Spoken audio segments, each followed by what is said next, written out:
নিশ্চিত করা এবং ব্যাংক পরিচালনায় জবাবদিহি জোরদার করা হচ্ছে।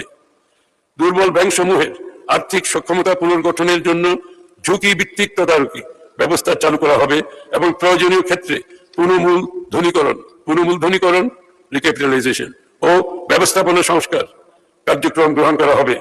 উল্লেখ্য, দুর্বল ব্যাংক সমূহের পুনর্মূলধনীকরণের জন্য চলতি অর্থবছরে সরকার প্রায় 40,000 কোটি টাকা ব্যয় করেছে।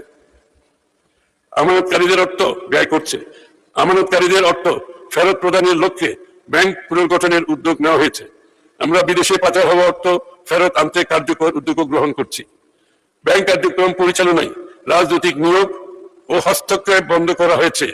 আবার করছি, ব্যাংক কার্যক্রম পরিচালনায় রাজনৈতিক নিয়োগ ও হস্তক্ষেপ বন্ধ করা হয়েছে। এটিকে পারিবারিক প্রভাব মুক্ত করার জন্য আইনের প্রয়োজনীয় সংশোধন করা হয়েছে। এটা একটা বিশাল স্টেপ মাননীয় স্পিকার। এটি রাজনৈতিক দলের পক্ষে এই ধরনের স্টেপ অনেক বড় স্টেপ।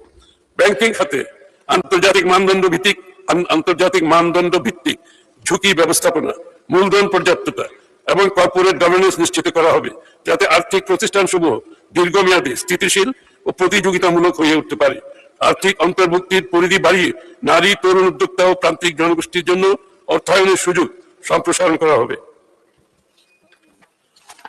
মাননীয় স্পিকার, আমাদের সরকার দেশের অর্থনীতির পুনর্গঠনের অংশ হিসাবে একটি আধুনিক, শক্তিশালী, টেকসই আর্থিক ব্যবস্থা গড়ে তোলার লক্ষ্যে ব্যাংক ও পুঁজিবাজার খাতে কাঠামোগত সংস্কার বাস্তবায়ন করতে বদ্ধপরিকর। আমরা ঋণ নির্ভর বিনিয়োগকে ইকুইটিতে রূপান্তর করেছি।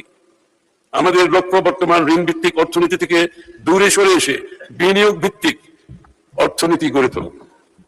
দীর্ঘমেয়াদী বিনিয়োগ অর্থায়নের জন্য বন্ড মার্কেট এবং বিকল্প অর্থায়ন ব্যবস্থার উন্নয়ন করা হবে, যাতে ব্যাংক নির্ভর অর্থায়নের উপর চাপ কমে। Corporate bond, mutual fund, green bond, সুকুক এবং অন্যান্য দীর্ঘমেয়াদী বিনিয়োগ উপকরণের উন্নয়ন কাজ চলমান আছে। মাননীয় স্পিকার, দীর্ঘমেয়াদী অর্থায়নের বিকল্প উৎস গড়ে তুলতে কর্পোরেট বন্ড মার্কেট সম্প্রসারণ, স্থানীয় সরকার ও নগর অবকাঠামো উন্নয়নে পৌর বন্ড, মিউনিসিপাল বন্ড ইস্যুর কাঠামো প্রণয়ন করা হচ্ছে।